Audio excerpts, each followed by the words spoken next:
12 set போட்டிருந்தாங்க. அதுக்கப்புறம் 48 set இருந்தது, ஃபோட்டோ எடுத்து கொடுத்தோம். இப்போ 120 ஃபோட்டோ இருக்குது இதில். இப்போ இது அப்சர்வர்கிட்ட கொடுத்துட்டோம், ஜெனரல் அப்சர்வர் அங்கே கொடுத்துட்டோம், போலீஸ் அப்சர்வர் கொடுத்தாச்சு, எக்ஸ்பெண்டிச்சர் அப்சர்வர் கொடுத்தாச்சு, கலெக்டருக்கு கொடுத்தாச்சு, ஐஜி கொடுத்தாச்சு. எந்த வேலையும் நடக்கல. தொடர்ந்து இது நடந்துக்கிட்டே இருக்குது, தொடர்ந்து போட்டுக்கிட்டே இருக்கிறாங்க. பட்டா நிலத்தில் எந்த பர்மிஷனும் கிடையாது. கமிஷனர்கிட்ட கொடுத்துருக்குறோம், முனிசிபல் கமிஷனர்கிட்ட. ஒரு ஏழைபால போய் ஒரு கொட்டாய் போட்டால் உடனே போய் முனிசிபல் அதிகாரி நிற்கிறாங்க.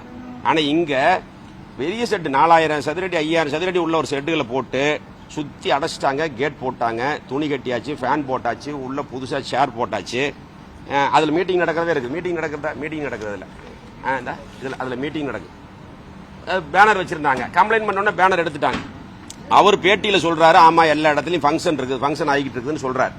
அதுக்கப்புறம் நாங்கள் இந்த பெட்டிஷன் கொடுத்த உடனே என்னங்கிறாரு, இந்த 9 இடத்துல பேனர் வச்சுருந்தாங்கல்ல, அந்த 9 மட்டும்தான் நீங்களுதுங்கிறார், மீதி எல்லாம் இண்டிபெண்டன்ட் கேண்டிடேட்டுங்கிறார். இப்போ இண்டிபெண்டன்ட் கேண்டிடேட் இன்னும் ஃபைல் பண்ணவே இல்லை. இன்னும் ஃபைல் பண்ணவே இல்லை. எங்கிருந்து வந்து போடுறாங்க இண்டிபெண்டன்ட் கேண்டிடேட்? இப்போ 50 கேண்டிடேட் போட்டு அவங்களுக்கெல்லாம் ஒரு ஒருத்தருக்கு 4, 5ன்னு போட்டு 283 பூத்துக்கும் இதே மாதிரி செட்டு போட்டு ஒரு நாளைக்கு ஒரு 200 பேர் 250 பேர் உள்ள உட்கார வச்சு சாப்பாடு வேற என்னென்ன கவனிப்பெல்லாம் ராஜ மரியாதை பண்ணிட வேண்டியது. அடுத்த நாள் இன்னொரு பேட்ச், அப்ப 3வது நாள் அந்த மொதல் பேட்ச். இப்படி ஒரு 1000 ஓட்டு உள்ள பூத்தை ஒரு 500 பேர் 600 பேரை பிரெயின் வாஷ் பண்ணி ஓட்டை வாங்குறதுக்கான ஒரு வேலை நடந்துகிட்டு இருக்குது. அவருக்கு தோல்வி பயம் வந்துருச்சு. அதனால இவர் இது புதுசு அல்ல. 2021 நடந்தது, பை எலெக்ஷன், எம்பி எலெக்ஷன் நடந்தது, ஈரோடுல நடந்தது. இப்போ அதெல்லாம் இது வரைக்கும் தேர்தல் கமிஷன் கண்டுக்காதனால இப்ப கரூர் தொகுதியில் ரொம்ப ஓவரா நடக்குது. அதனால இந்த மாதிரி ஆடு மாடு மாதிரி மக்களை அடைச்சி வச்சு அவையில பிரெயின் வாஷ் பண்ணி அவங்களுக்கு கொடுக்கறத பணம் கொடுத்து சாப்பாடு போட்டு சரக்கு கொடுத்து ஓட்டு வாங்குறதுக்கு அதுக்கு ஆறாருன்னு அறிவிச்சிட்டு போயிடலாம். இந்த தொகுதிக்கு இன்னார் தான் அறிவிச்சுட்டா வேலை முடிஞ்சு. எதுக்கு தேர்தல் கமிஷன் இவ்வளவு அரசு இயந்திரம் வேலை பார்த்து இவ்வளவு செலவு பண்ணி எதுக்கு பண்ணணும்? அதனால இதுக்கு நடவடிக்கை எடுப்பாங்கன்னு நினைச்சோம். 9ஆம் தேதி கொடுத்த பேப்பருக்கு எந்த விதமான பதில் இது வரைக்கும் இல்ல, அப்படியே கிடக்குது. இன்னைக்கு சீஃப் எலெக்ஷன் கமிஷனர் பார்க்க வந்திருக்கிறோம். வாங்கிட்டு பாக்குற நடவடிக்கை எடுக்கிறோம்ங்கிறாங்க. அவ்வளவுதான்.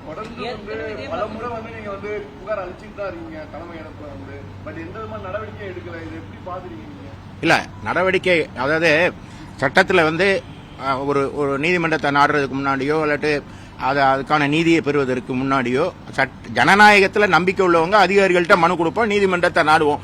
அந்த ஷெட்டு முன்னால மறியல் பண்றதோ அந்த ஷெட்டை பிரிச்சு எடுக்கிறதுக்கோ எவ்வளவு நேரம் ஆகும்? அதே அவருக்கு ஒரு மஸ்கில் பவர் இருந்தா அதிமுகவுக்கும் அதே போது புஜபலம் உண்டு. அதை செய்ய எங்களுக்கு இயலும், எங்களால் அதை செய்து முடிக்க முடியும், மக்கள் சக்தி எங்கள்கிட்ட இருக்கு. ஆனா சட்டத்தின் மீது நம்பிக்கை உள்ளவர்கள், ஜனநாயகத்தின் மீது நம்பிக்கை கொண்டவர்கள் அந்த செயலில் ஈடுபட மாட்டாங்கிறதுனால தான் நாங்கள் மீண்டும் மீண்டும் தேர்தல் ஆணையத்தின் கதவை தட்டுகிறோம். இல்லையா? இல்ல இப்ப எப்படின்னா திடீர்னு எலெக்ஷன் வந்தா மட்டும் எப்படி இந்த செட்டு திடீர்னு முளைச்சுக்குது? ஹோட்டலுங்கிறாங்க, விருந்துக்குங்கிறாங்க, எதுவா இருந்தாலும் சரி ஒரு மாச கணக்கில் எப்படி செட்டு போட முடியும்? முனிசிபல் ரூல்ஸ்ல வேக்கண்ட் லேண்ட் டாக்ஸ் போடணும்னு ரூல்ல இருக்கு. பக்கத்தில் இல்லீகலா கரண்ட் எடுக்கிறாங்க. எதுவுமே அதிகாரிகள் இன்னும் அவங்க போட்ட அதிகாரிகள் தான்.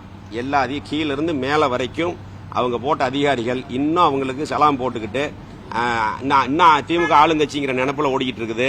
இதை தேர்தல் கமிஷன் நடவடிக்கை எடுக்கும் நினைக்கிறோம்.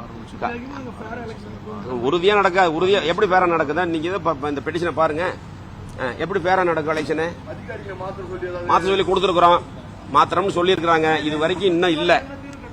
எதுங்க ஒன்னும் நடக்கல, எதுவும் நடக்கல. தான் இதுல இருக்கிறது பூரா அதுதான். கேட்ட பெட்டிஷன் கொடுக்குறாங்க. பெட்டிஷன் கொடுக்க வேற என்ன பண்றது? இல்லீகலா நடந்துகிட்டு இருக்குது. எல்லா அதிகாரிக்கும் தெரியும், தேர்தல் அதிகாரிகளுக்கும் தெரியும், அங்க இருக்கிற அதிகாரிக்கும் தெரியும். திடீர்னு இப்போ ஒரு 250 செட்டு 300 செட்டு வந்துருமா? கொஞ்சம் செட்டு என்ன சின்னதா? 300 பேர் 500 பேர் உட்காரலாம், அவ்வளவு பெரிய செட்டு. அது ஒரு செட்டு ஃபயர் ஆயிருச்சு. 4 நாளைக்கு முன்னாடி ஒரு செட்டு ஃபயர் ஆயிருச்சு. அது மற்றதுக்கெல்லாம் ரூல்ஸ் இருக்குது. ஃபயர் சேஃப்டி இருக்கணும், முனிசிபல் பர்மிஷன் வாங்கணும், பஞ்சாயத்தா இருந்தா பஞ்சாயத்துல பர்மிஷன் வாங்கணும்னு சொல்ற அரசாங்க அதிகாரிகள் இன்னைக்கும் இன்னும் திமுகவுக்கு ஜால்ரா போட்டுக்கிட்டு இருக்காங்க. அதனால இது மாதிரி இருந்தா கரூர்ல ஒருதலை பட்சமான தேர்தலா தான் இருக்கும். பணம்ங்கிறது அளவில்லாம இருக்குது. பணத்தை வச்சு மக்களை விலைக்கு வாங்கலாம்னு கணக்கு போட்டுக்கிட்டு இருக்காங்க. இது தேர்தல் கமிஷன் நடவடிக்கை எடுக்கும் நினைக்கிறோம். எங்களுடைய பொதுச் செயலாளர்கிட்ட சொன்னோம். அவர் அங்கெல்லாம் கொடுத்ததுக்கு அப்புறம் இன்னைக்கு என்னையுமே எங்களுடைய எம்பியும் போய் சீஃப் எலெக்ஷன் கமிஷன் கொடுத்து வர சொல்லியிருக்காங்க. டெல்லிக்கு அனுப்பிச்சிருக்கிறோம் இது சம்பந்தமா. இது எல்லாமே பார்ப்போம், அடுத்து என்ன நடக்குதுன்னு பார்ப்போம். அதுக்கு மேல மேல் நடவடிக்கை நாங்கள் கண்டிப்பாக எடுப்போம்.